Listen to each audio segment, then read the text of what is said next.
또 5장 말씀 다 잘 일어나셔서 로마서 5장 말씀.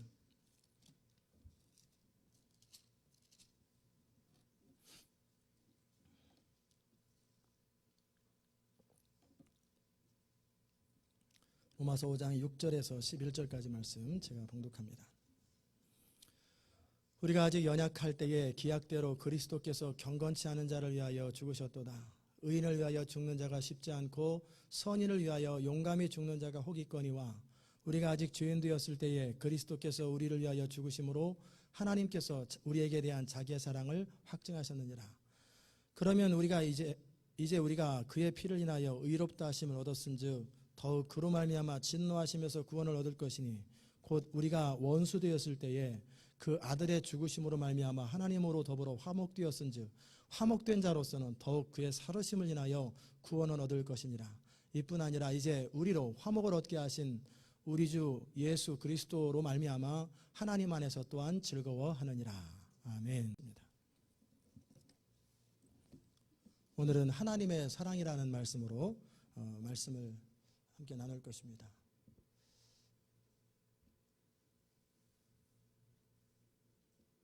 따라서 합시다. 하나님의 사랑. 하나님이 우리를 사랑한다. 하나님이 여러분을 사랑한다고 하실 때 그 사랑이 어느 사랑인지, 어느 정도의 사랑인지, 독생자 예수를 죽게 하실 만큼 사랑하셨다고 그랬는데 그 사랑이 여러분 느껴지시는지, 어느 정도 느껴지시는지 한번 자신을 돌아보시기 바랍니다. 오늘 저는 여러분과 함께 하나님의 사랑이 어떤 사랑인지, 그 사랑에서 우리가 어느 정도 자유로울 수 있는지. 저는 신앙생활 하면서 제가 알고 있는 하나님, 제가 경험한 하나님은 저를 자유케 하시는 하나님이에요. 시간이 갈수록 점점 자유로워지고 하나님을 알아가면 알아갈수록 더 편안해져요. 더 자유롭고. 그런데 많은 분들을 대하면 신앙생활 연조가 오래되면 오래될수록 더 경직되어 있고 율법적이고 뭔가 이렇게 얽매여 있는 것을 바라봐요. 예수를 믿는 것은 자유로운 거예요. 굉장히 자유로운 거예요. 그 자유가 어디서 출발하냐면 하나님의 사랑이 기초가 되었을 때, 여러분의 영혼 깊은 곳에서 하나님에 대한 지식의 베이스가 심판하신 하나님이다. 그러면 자유가 없습니다. 알라바마 쪽에를 가보니까 지난 몇 주 전에 알라바마를 갔다 왔어요. 트랜슬레이션 트랜스미러 그것 좀 교체하려고. 그런데 경찰들이 왜 이렇게 많은지, 동네가 가난해서 그런지 사방에 경찰이 있어가지고 항상 긴장해야 돼요. 수시로 경찰이 툭툭 튀어나와요. 일리노이주에 갔더니 경찰이 없어가지고 뭐 가는 동안에 열몇 시간 동안 경찰을 한 번도 못 봤는데, 시카고 들어갈 때까지. 알라바마는 경찰이 참 많아요. 근데 우리의 이미지 속에 하나님이 경찰과 같은 이미지예요. 언제든지 잘못하면 그 자리에서 박살을 내고 심판해버리고, 그러면 그 하나님 앞에서 눈치 보느라고 어떻게 살겠습니까? 부담스러워서 어떻게 살겠어요? 잘하면 이게 잘한 건가 아닌가, 못하면 혼나지 않겠나. 하나님은 사랑이십니다. 하나님은 사랑이세요. 하나님의 심판과 하나님의 징계도 사랑이 베이스가 된 상태에서 우리가 감당할 만큼만 혼내시는 거지, 감당할 수 없을 만큼 혼내지 않으세요. 하나님의 베이직은, 어느 분은 베이직 하지 말라고 그러더라고요. 베이직이라고. 발음이 틀렸다고. 하나님의 그 베이직은 뭐냐면 사랑이에요. 사랑이 전제가 되는 거예요. 그럴 때 오늘 여러분에게 제가 세 가지로 이 본문에 나와 있는 세 말씀을 여러분에게 깊이 다가올 수 있도록 성령께서 감동 주셨으면 좋겠어요. 하나님의 사랑은 뭐냐면 우리가 연약할 때 베풀어진 사랑이에요. 우리가 연약할 때, 내가 할 수 없을 때, 내가 뭔가 믿음으로 살아보려고도 하고 내가 좀 바른 사람이 되고 옳은 사람이 되려고 하는데도 안 되는 거예요. 뿐만 아니라 우리가 하나님의 구원을 이루기 위해서 불가능한 거예요. 하나님이 원하시는 도덕적인 기준을 맞추기가 불가능한 거예요. 그러게 베드로에게 예수님께서, 베드로야, 야고보야, 요한아, 나를 위해서 내가 너무 고민하여서 죽게 되었으니 위에서 기도 좀, 깨어서 기도 좀 해주라. 그리고 예수님이 기도하고 돌아오니까 자고 있어요. 좀 깨어서 나를 위해서 기도 좀 해라. 너희가 한시도 깨어 있을 수 없느냐, 한 시간도. 내가 너무 힘들다는 말이다. 가서 또 기도하고 또 오니까 또 자고 있어요. 됐다. 너 연약함이로다. 마음은 원이로인데 너희가 육신이 연약하여서 피곤하여서 견디지 못하는구나. 그럴 때 그 연약함이 그 연약함이에요. 도무지 하나님의 마음, 하나님의 원하시는 것을 이루어드리고 싶은데 그게 안 되는 무력함, 무능함, 그것을 위해서 우리 주님이 바로 그때 돌아가셨다라는 거예요. 그래서 그리스도의 완전함과 강함이 우리의 능력이 되는 거예요. 하나님의 완전하심과 의로우심을 따라 그분의 기대를 따라 살아가는 것 자체가 우리가 할 수 없는 거예요. 무력한 거예요. 마음으로는 원하지 않는 사람이 어디 있어요? 여러분 가운데 그 마음으로 정말 하나님의 뜻대로 살고 싶고 하나님이 원하시는 대로 살고 싶고 하나님 앞에 쓰임받고 싶고 하나님이 정말 말씀하시는 대로 그대로 순종하고 싶지 않은 사람이 누가 있겠어요? 다 순종하고 싶고 그렇게 살고 싶지요. 근데 안 되는 거예요. 그게 안 되고 무너지는 거예요. 그 연약할 때 하나님이 돌아가셨다는 거예요. 사도 바울은 로마서 7장에서 탄식합니다. 내가 원하는 바 선은 행하지 아니하고 원치 아니하는 바 악은 행하는도다. 내 마음속에 속사람으로는 하나님의 법을 즐거워하고 그러는데 내 지체 속에 또 다른 법이 있어서 나를 내 마음의 법과 갈등을 일으켜서 결국은 하는 일을 결론을 보니까 잘못된 길로 가고 있더라. 또 무너져 있더라. 오호라 내가 곤고하는 자로다. 탄식하며 근심하며 그거 모습이 뭐냐면 연약함이에요. 그러나 사도 바울은 다시 생각합니다. 그러기에 내가 이렇게 이 정도밖에 안 되는 사람이고 이렇게 부족한 사람이기 때문에 예수님이 나를 위해서 죽으셨구나. 내가 이 정도밖에 안 되는 사람이기 때문에 주님이 나를 위해서 죽으셨구나. 그게 사도 바울을 지탱하는 힘이에요. 이렇게 이 정도밖에 안 되는 사람이기 때문에 나는 가능성이 없다가 아니라 이렇게 내가 부족하기 때문에 주님이 나를 위해서 죽으셨구나. 그 은혜가 감사하구나. 그리고 생각을 바꿉니다. 은혜를 붙드는 거예요. 그리스도 예수로 말미암아 내가 감사하리로다. 은혜라는 것은 뭐냐면 십자가예요. 십자가 안에서 우리에게 베풀어 주신 그것이 십자가의 핵심이 은혜예요. 하나님이 나를 사랑하신다라는 것은 십자가 안에서 계시된 거예요. 칼바르트라고 하는 20세기 독일의 탁월한 신학자였던 분이 이렇게 말했어요. 하나님의 사랑이라는 것은 대상을 찾는 것이 아니라 만들어내신다. 이 말이 무슨 말이냐면 창조적인 사랑을 말하는 거예요. 하나님은 사랑할 만한 사람을 찾아서 그 사람을 사랑하는 것이 아니라 사랑할 만한 사람으로 우리를 빚으시고 만들어 버리신다는 거예요. 그게 창조적인 사랑이에요. 참 사랑은 창조적인 거예요. 사랑할 만하니까 사랑하고 매력 있으니까 사랑하고 예쁘니까 사랑하고 사랑할 만한 가치가 있으니까 사랑하고 키워놓으면 뭔가 될 것 같아서 사랑하고 그것이 사랑이 아니에요. 창조적인 사랑은 사랑할 만한 자로 사랑받을 만한 자로 만들어 가시면서 더욱 사랑하시는 거예요. 그게 사랑이에요. 하나님이 여러분을 또 저를 사랑할 이유가 있습니까? 없어요. 우리를 사랑할 만한 이유가 없어요. 그래서 찬송가에 보면 왜 하나님이 나를 사랑하는지 알 수 없도다. 사랑해야 될 특별한 이유가 없는데 사랑하기로 선택하고 결정하고 사랑스러운 사람으로 우리를 빚어가시고 만들어 가시는 것, 그것이 하나님의 창조적인 사랑이에요. 우리가 선하게 살았기 때문에 말씀에 순종했기 때문에 사랑하는 게 아니에요.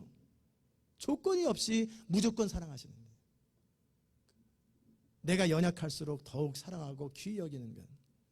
그러나 우리는 우리 인간은 사랑하다가 어느 시간이 지나면 삐딱해집니다. 보답이 없다.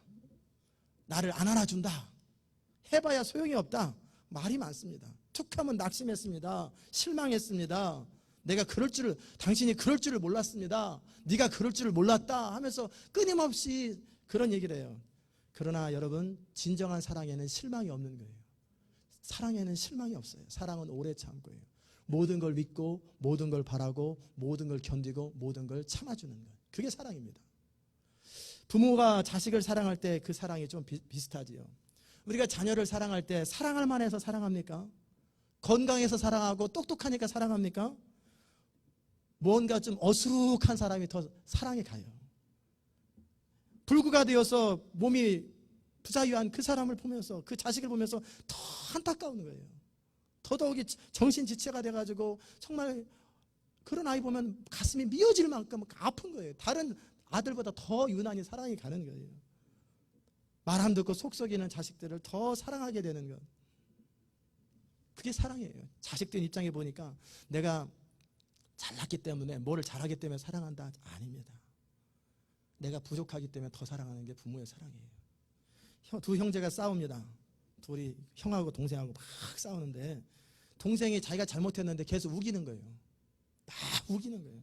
그러니까 형이 뭐라고 그러냐면 너 그렇게 못되게 울면 아버지가 널 사랑하지 않아. 그러자 동생이 주춤해지고 형과 싸우다가도 고집 부리다가도 진짜 그런가? 내가 이렇게 못되게 굴면 아버지가 나를 버리나? 그러면서 시무룩해져가지고 저 방 한 구석에서 고개를 숙이고 있어요. 근데 그 집은 방음이 잘 안 됐는지 아버지가 옆방에서 그걸 다 들었어요. 그 얘기를. 그리고 나서 똑똑 놓고 하더니 이런 얘기예요. 걱정하지 마. 알아. 나는 너를 사랑한다. 나는 너희 모두를 언제나 사랑한다. 너희들이 잘하면 기쁜 마음으로 사랑하고 너희들이 못하면 못되게 굴면 슬픈 마음으로 사랑하는 거다. 단지 그것만 다르는 거다. 그러나 사랑하는 것은 마찬가지다. 그랬더니 둘째가 뛰어나가면서 거봐! 아빠는 날 사랑한단 말이야. 이 둘째 아들의 배짱은 뭐냐면 아빠는 어떠한 일이 있어도 자신을 사랑한다라는 게 그게 둘째 아들의 배짱이에요. 그게 성도들의 배짱이어야 합니다. 참 사랑은 조건이 없어요. 조건이 있다면 그건 율법적인 관계예요. 은혜에는 아무런 조건이 없어요. 행한 것이 없고 자격이 없는 사람에게 부어주시는 사랑이 그게 사랑이에요. 그게 하나님의 사랑이에요. 사람이 언제 변화되는지 아십니까? 그 사랑을 경험할 때 변화됩니다. 조건 없이 자격 없는데 형편없는 나 같은 사람을 사랑하시는 그 사랑을 경험하게 되면 그때 헌신이 이루어져요. 그때 변화가 일어나는 거예요. 하나님께서 우리를 사랑하신 사랑이 어떤 사랑이냐면 우리가 연약할 때 경건치 않은 자를 위해서 죽어주신 사랑이에요. 연약하다라는 말은 뭐냐면 유치하다라는 거예요. 아직 완성되지 않아서 늘 넘어지고 늘 쓰러지는 거예요. 믿음이 무엇인지 사랑이 무엇인지도 모르고 천방지축으로 그냥 자기 잘난 맛으로 살아다니는 거예요. 믿는다고 하면서도 타협하고 쉽게 좌절하는 그 모습, 믿음에 견고해져서 정말 흔들리지 않는 모습이 아니라 늘 고통 속에 신음하는 모습, 바로 그때가 연약할 때예요. 어느 것 하나 안정되지 않은 바로 그때 하나님 우리를 위해서 죽으셨다는 거예요. 그런 사람을 위해서 죽으셨어요.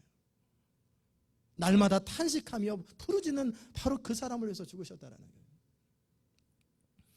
우리 주님께서 경건치 않은 자를 위하여 죽어주셨고 전혀 신앙적이지도 아니하고 전혀 하나님의 모습이 나타나지 않은 바로 우리 한심스러운 모습으로 살아가는 우리를 위해서 죽으셨다는 거예요. 요한복음 13장에 보면 예수님께서 십자가의 죽음을 앞두고 제자들의 발을 씻기는 장면이 나와요. 스승으로서 제자들의 발을 씻기는데 그 제자들은 몰라요. 서로 얼마 전에도 서로 시기하고 싸우고 누가 높으냐 서로 경쟁하고 도무지 이 사람들에게 교회를 맡긴다라는 것 자체가 불가능해 보일 만큼 그런 제자들의 발을 씻기면서 예수님이 하셨던 말씀이 내가 하는 일을 지금은 너희가 알지 못하나 이후에는 알리라. 그게 사랑입니다. 우리는 사랑을 하다가 종종 지칩니다. 그 이유 중에 하나는 뭐냐면 알아주지 않고 결과가 바로 나타나지 않기 때문에 그래요. 그러나 우리의 사랑은 우리가 받은 사랑은 진짜 사랑을 받았다라는 것은 우리가 모를 때 받는 게 진짜 사랑이에요. 우리가 자식을 키우면서 진자리 마른 자리 갈아내시고 그게 무슨 말입니까? 기저귀 갈아준다라는 거예요. 진자리 마른 자리 갈아내시고 그리고 잠을 못 이루면서 키우는 그 사랑, 그 아이들은 그 어머니의 사랑을 알지 못해요. 그리고 그 아이들이 자라가지고 한참 지나서 부모의 사랑을 진짜 깨닫게 될 쯤 되면 이미 부모님은 돌아가셨어요. 없어요, 세상에. 그러기에 부모의 사랑이 귀한 거예요. 대가를 바라고 돌려받는 사랑은 진정한 사랑이 아니에요. 그러기에 사랑은 낙심하지 않는 거예요. 사랑은 실망하지 않는 거예요. 사랑은 지금만을 사랑하는 것이 아니라 미래를 보고 사랑하는 거예요. 그래서 베드로를 바라보면서 너는 시몬이다. 그러나 이제는 베드로가 되어라. 늘 충동적이고 업앤다운하고 정말 종잡을 수 없는, 금방은 성령에 사로잡혀서 말을 했다가 금방은 또 마귀한테 사로잡혀서 말을 했다가 헷갈리는 이 사람. 그러나 네가 장차는 베드로가 되리라. 너는 반석이 되리라. 흔들림 없는 견고한 바위가 되리라. 미래를 바라보면서 베드로를 현재부터 사랑한 거예요. 미래 되어서 사랑한 게 아니라 미래를 바라보시면서 현재부터 그를 사랑하기 시작하는 거예요. 우리가 아이를 낳아놓고 그 아이를 사랑합니다. 그 똥 싸는 모습이 훌륭해서 그걸 바라보며 사랑합니까? 이 아이의 미래를 보는 거예요. 이 아이를 향해서 기도를 품고 소원을 품고 미래를 바라보면서 끊임없이 기대하고 사랑합니다. 넘어져도 또 잘못돼도 또다시 안아주고 또다시 일으키면서 그 아이가 스스로 자신의 역할을 할 때까지 끊임없이 기다려주고 끊임없이 보아주고 끊임없이 참아주고 그리고 적절하게 훈계해주고 적절하게 가르쳐주고 본을 보여주고, 그게 어머님의 사랑이에요. 하나님께서 우리를 그렇게 사랑하십니다. 그 사랑을 받고 우리가 화평을 누리는 거예요. 이 사랑을 할 때, 하나님의 그 사랑의 깊이를 알 때 우리는 어떤 어려움에 있어도 배짱이 있고 견딜 수 있는 거예요. 하나님은 우리를 망하게 하는 분이 아닙니다. 때로 우리 인생에 환난이 있고 어려움이 있습니다. 그러나 그 환난은 우리를 무너뜨리기 위해서 세운 게 아니에요. 우리를 연단하고 다듬어서 결국에는 독되게 만드시려고 우리를 환난 가운데 불 속에 보내시는 거예요. 하나님이 우리를 향한 마음은 변함없이 사랑하되, 우리가 연약할 때부터 그리스도 안에서 장성한 분량이 될 때까지 끊임없이 사랑하는 거예요. 예수님께서 우리를 위해서 죽어주셨을 적에 그 사랑이 어떤 사랑이었나? 천국에만 들어가게 하는 사랑이 아니라 바로 이 연약함, 우리의 무력함, 우리의 한계. 여러분이나 저나 자신의 한계와 무력함 속에서 고민하잖아요. 갈등하잖아요. 좌절하잖아요. 그 연약함을 위해서 죽으신 거예요. 그 무력함을 위해서 예수님이 죽으셨고, 그 연약함과 무력함이 변하여 강함이 되도록 그것을 위해서 예수님이 살아나신 거예요. 두 번째, 하나님의 사랑은 어떤 사랑이냐면 죄인 되었을 때 사랑하시는 사랑이에요. 우리가 죄인이라고 할 때 그 죄인이라는 개념은 뭐냐면, 하나님도 모르고 하나님의 뜻도 모르고 하나님의 마음도 모르고 자기 생각과 자기 소견과 자기 뜻대로 자기 마음대로 자기 고집대로 살아가는 모습을 죄인이라고 합니다. 하나님의 율법도 모르고 자기 나름대로 살아가는 거예요. 그런데 하나님이 우리를 사랑하신 사랑은 율법을 완성했기 때문에 사랑하는 게 아니라 죄인 된 상태 그대로, 지금 보면은 도무지 불가능해 보이는 저 사람, 그 사람 모습 그대로 하나님이 그를 위해서 죽으셨어요. 하나님께서 그런 우리를 천국 백성으로 처음부터 삼아주시고 통과시켜주는 거예요. 의롭다 한다라는 건 뭐냐면 통과되었다라는 거예요. 내가 너를 볼 때는 더 이상 죄인의 모습으로 보지 않겠다. 그리스도라고 하는 그 그리스도의 의를 옷 입은 모습으로 너를 바라볼 때는 그리스도를 통과해서 내가 너를 바라보겠다. 그게 하나님의 관심이에요. 하나님의 마음이에요. 그 은혜를 아는 사람은 하나님과 화평을 누리는 거예요. 여러분이 살다가 보면 가끔씩 여러분은 거룩해서 그러지 않은지 몰라도 한심하게 왜 이렇게 살까? 그럴 때가 있잖아요. 없어요? 그럴 때 그러기 때문에 내가 인생 고쳐먹고 마음 고쳐먹고 바르게 되면 하나님께 나가야지 착각입니다. 그 사람은 하나님의 은혜를 몰라요. 내가 이렇게밖에 못 사는 존재이기 때문에 은혜가 필요하구나. 주님 나를 불쌍히 여겼어서. 그럴 때 하나님께서 그를 만져주시고 쓰다듬으면서 하나님의 힘으로 일어나는 것, 하나님의 능력으로 일어나는 것, 그게 하나님의 방법이에요. 화평을 누리는 건 뭐냐면 더 이상 하나님의 원수가 아니에요. 더 이상 진노의 대상이 아니에요. 좋은 관계가 되는 거예요. 우리의 처지나 우리의 노력에 따라 변하는 관계는 그건 진짜 관계가 아니에요. 완벽한 화평이에요. 우리가 심지어는 지금 이후로 어떤 모습이 되어도 그리스도를 거절해서 나는 죽어도 천국 안 가겠다, 난 예수를 죽어도 안 믿겠다, 그러면 지옥 갑니다. 그거는 의지적인 선택이기 때문에 할 수 없어요. 그러나 그런 것이 아닌 어떤 모습이 되어도 하나님은 우리를 사랑하세요. 그 사랑이 전제가 될 때 우리는 버틸 수 있는 거예요.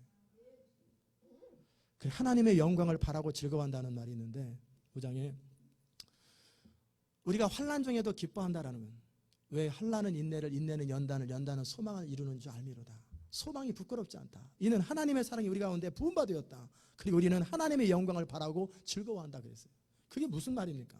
하나님의 영광을 바라고 즐거워한다라는 건, 그것은 뭐냐면 언젠가 우리가 몸에서 벗어나서 새로운 몸을 입고 영원토록 영광스러운 몸으로 변화될 것을, 그것을 기다리는 거예요. 그거예요. 점도 없고 흠도 없고 아무것도 없는 그 모습으로 변화되는 것, 그게 하나님의 꿈이에요. 여러분 로마서 8장 28절에 보면은 하나님을 사랑하는 자 곧 그 뜻대로 부르심을 입은 자들에게는 모든 것이 합력하여 뭐를 이루다 그랬어요? 선을 이룬다. 그 선이 뭔지 아세요? 많은 사람들이 착각을 합니다. 아하, 내가 지금은 사업이 안 되고 어렵지만 결국은 사업 잘 된다는 얘기로구나. 아닙니다. 그걸 선이라고 착각하지 마세요. 내가 지금은 힘들고 고통스럽게 살지만 결국은 내 인생이 잘 된다는 그 얘기구나. 착각입니다. 그거 아니에요. 그러면 순교당한 사람들은 다 그럼 개죽음입니까? 순교당한 사람들은 뭐예요? 선은 그런 게 선이 아니에요. 그건 너무나 이기적인 거예요. 하나님이 우리를 위해서 십자가에 달려 죽으시면서 결국 이기적으로 잘 되는 그것을 위해서 돌아가셔서 아니에요. 저도 처음에는 그렇게 알았어요. 결국은 내 인생 잘 되겠지. 결국은 내 인생 잘 되겠지. 근데 하나님이 그거 아니라는 거예요. 그 선은 그리스도를 닮는 거예요. 이런 모습이든 저런 모습이든 어떤 과정을 통해서라도 하나님의 마지막 최종적인 목적지는 뭐냐면 그리스도를 닮아가는 거예요. 그리스도의 마음을 알고 그리스도의 성품을 닮아가고 그리스도처럼 하나님의 뜻을 추구하는 것, 그것이 하나님의 우리를 향한 최종적인 관심이에요. 여러분의 인생을 돌아보면 하나님께서 여러 가지 모습으로 인도하셨을 거예요. 타주에도 살다 왔고 또 다른 나라에도 살다 왔고 한국에 살다가 미국에 살다 사업이 잘 될 때도 있고 못 될 때도 있고 예수 믿고 나서도 이런 일도 생기고 저런 일도 생기고 끊임없이 많은 일들이 우리 삶 속에 죽을 때까지 생겨요. 그런데 그 모든 과정을 통해서 하나님이 변함없이 이루고 계신 일이 뭔지 아세요? 우리를 항복시키시고 우리로 하여금 그리스도를 닮게 만드는 그 일은 착한 일이거든요. 너희 속에 착한 일을 시작하신 그리스도께서 그리스도 안에서 너희에게 착한 일을 시작하신 하나님께서는 너희 그리스도 예수의 날까지 마치실 줄을 내가 확신하노라. 하나님의 선이라는 것은 뭐냐면 우리 원하는 것이 이루어지는 게 선이 아니에요.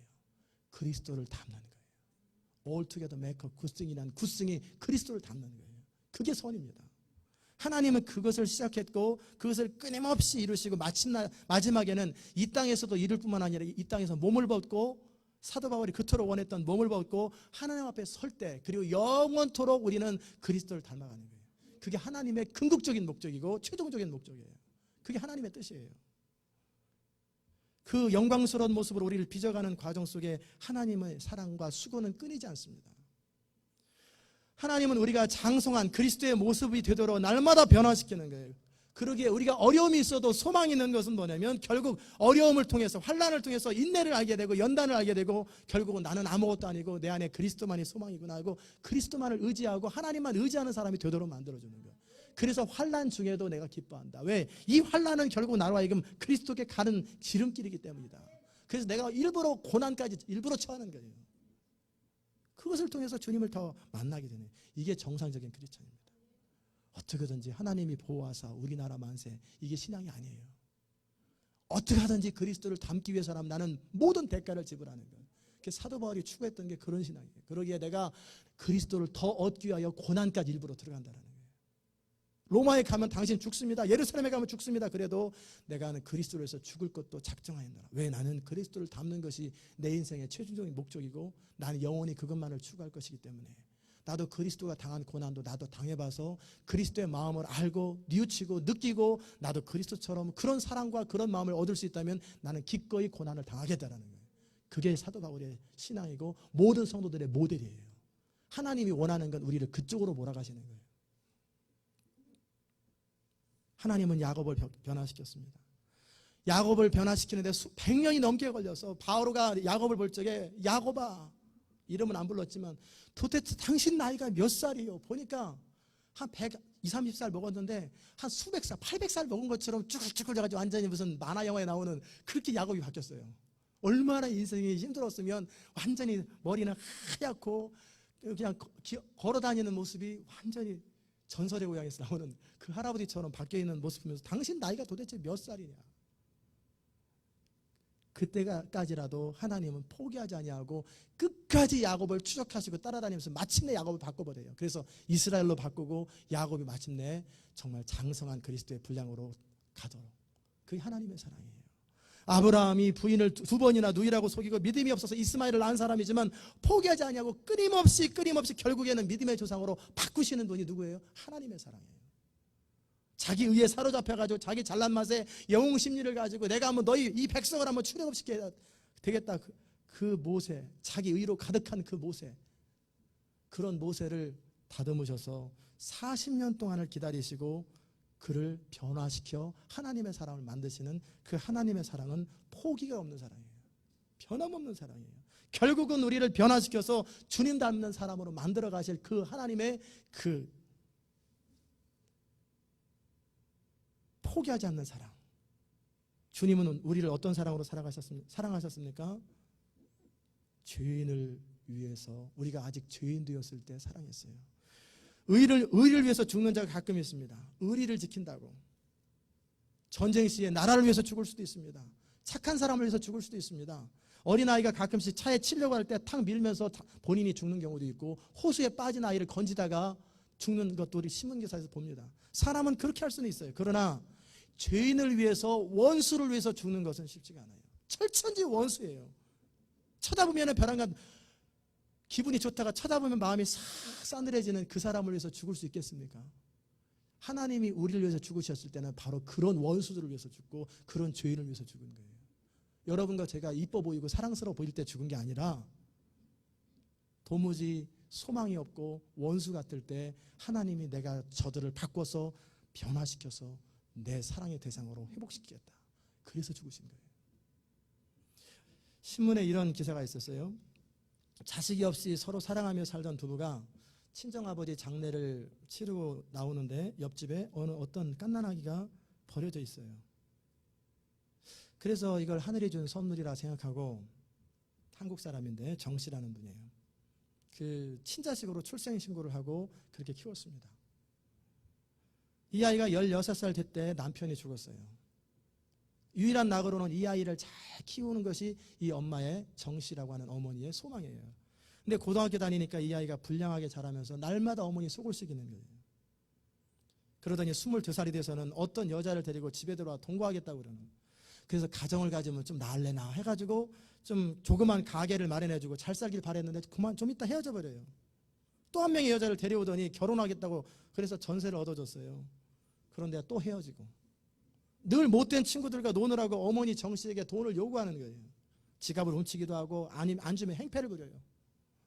결국 그 핍박에 견디다 못해서 어머니가 캐나다로 이민을 갔어요. 아이 몰래 숨어가지고. 근데 낯선 이민 생활을 견디다 못해서 다시 고국으로 돌아왔는데 이 아들이 3번째 이혼을 하고 손자들을 고아내 버렸다는 소식을 전해 듣고, 그리고 이미 다른 여자와 동거하는 모습 바라보면서 정 씨는 법원에 찾아갔습니다. 소송을 해서 이 자식은 내 자식이 아니에요. 친자관계를 끊어버린 거예요. 우리가 불쌍한 아이를 데려다 키울 수 있습니다. 그런데 이런 사람을 위해서 죽을 수가 있겠습니까? 그런데 하물며 우리 원수를 위해서 죽을 수가 있겠습니까?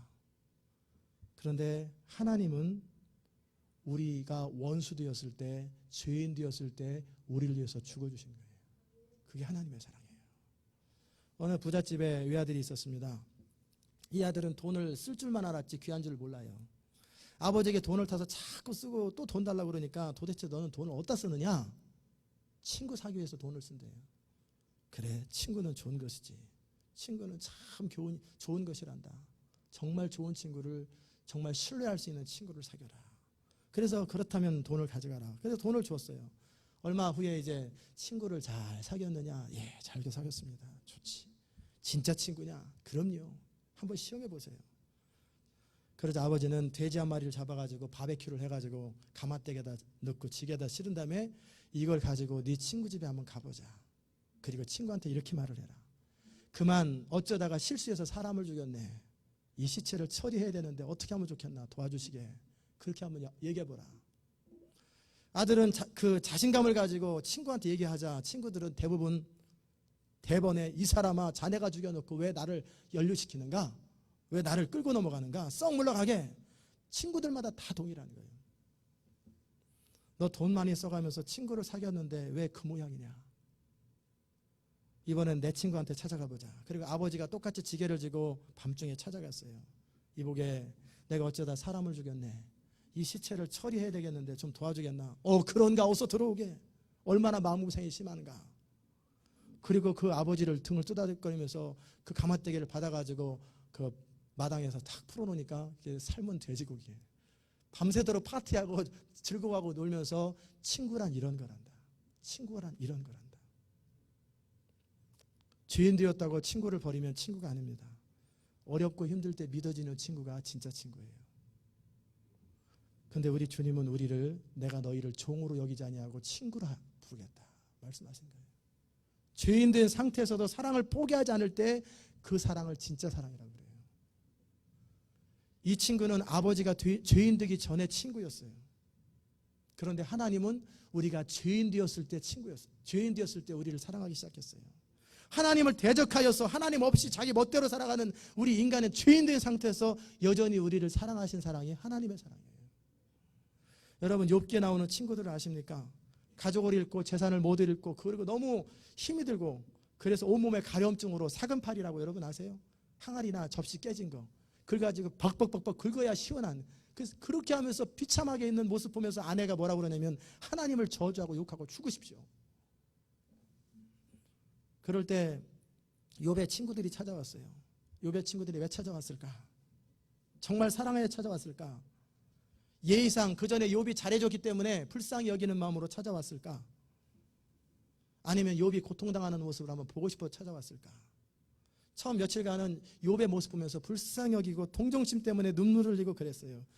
말도 안 하고 가만히 있어요. 그러다가 조금 지나고 나니까 그 친구한테 훈수두기 시작합니다. 네가 죄가 있어서 그렇다. 회개해라. 네가 하나님을 경외하지 않아서 그렇다. 회개해라. 너는 모르겠지만 뭔가 잘못이 있으니까 회개해라. 계속 그 친구한테 조언을 하면서 친구를 욥을 좌절시켜버리는 거예요. 그 어떤 말에도 욥은 위로가 되는 거 아니에요. 사람이 정말 어려울 때 코너에 몰렸을 때는 어떤 옳은 얘기도 안 들어옵니다. 우리 주님께서는 우는 자들과 함께 울고 웃는 자들과 함께 웃으라고 그랬어요. 그냥 그의 편이 되어줘서 그의 마음을 읽어주면 되는 거예요. 하나님은 어떤 분이십니까? 우리가 낙담할 때, 좌절할 때, 실망할 때, 비참해 있을 때, 괴로워할 때, 다시 일어설 힘이 없을 때 우리를 책망하지 않으십니다. 우리 옆에 와서 손을 잡아주시고 위로해 주시고 나는 항상 네 편이다 라고 말씀하시는 사랑이 하나님의 사랑이에요. 로뎀나무 그늘에서 누워서 낙담하고 있는 엘리야를 찾아왔습니다. 하나님이 찾아온 것은 책망하러 찾아온 게 아니에요. 그에게 교훈하러 찾아온 것도 아니에요. 그를 위로하러 찾아왔어요. 그것 봐라, 우리 마음에는 그것 봐라 한마디 해주고 싶은 마음이 들지만 그것이 엘리야에게 도움이 되지 않는다는 걸 하나님이 알아요. 바알과 아세라 신을 섬기는 850명의 선지자를 무찌르고 하나님의 살아계심을 온 백성 앞에 선포하고 3년 6개월 동안 비가 오지 않도록 명했던 그 능력의 사람 엘리야가 왕비의 한마디 말, 내일 너를 죽이겠다.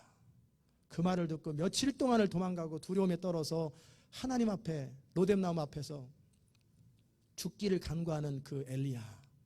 사람이 영적 전쟁을 강하게 치르고 나면 번아웃 됩니다. 그에게 하나님이 찾아오셔서 떡과 물을 주시면서 위로하셨어요. 왜 믿음이 없느냐라고 책망하지 않으셨어요. 예수님이 제자들에게 왜 믿음이 없느냐라고 책망하셨을 때는 그들이 믿음이 없다라는 책망을 감당할 수 있을 때만 책망하셨어요. 엘리야와 같은 상태에서는 책망이 필요 없어요. 내가 네 편이다. 네가 어떤 모습이 있든지 나는 네 편이다라고 하나님이 말씀하시는 거예요. 그게 하나님의 사랑입니다. 하나님은 언제든지 여러분이 하나님이 되시는 거예요. 세 번째 하나님의 사랑은 어떤 사랑이냐면 원수 되었을 때 사랑하는 사랑이에요. 우리가 원수 되었을 때 하나님이 우리를 사랑하셨다고 성경은 기록하고 있었어요. 우리가 원수 되었을 때 그 아들의 죽으심으로 말미암아 하나님으로 더불어 화목되었은즉, 사도 바울은 원래 원수 노릇하던 사람이에요. 예수 믿는 사람을 죽이려고 입에 거품을 물고 며칠 동안 일주일을 나귀 타고 다니고 말 타고 다니면서 예수 믿는 사람 핍박하고 자기 친구까지나 죽였던, 돌로 쳐서 죽였던 잔인한 사람이에요. 키는 작으면서 이는 바득바득 갈면서 눈은 아주 고리 눈을 뜨고 이를 박박거리면서 채찍을 들고 다니는 험악한 사자 같은 그런 사도 바울을 하나님이 벼락을 쳐서 죽이질 않고 어떻게 하십니까? 그를 사랑하시고 그를 변화시키는 거예요. 그리고 그 안에 잘못되었던 생각들을 고치게 하시는 거예요. 그러니까 사도 바울 일평생 헌신하게 됩니다.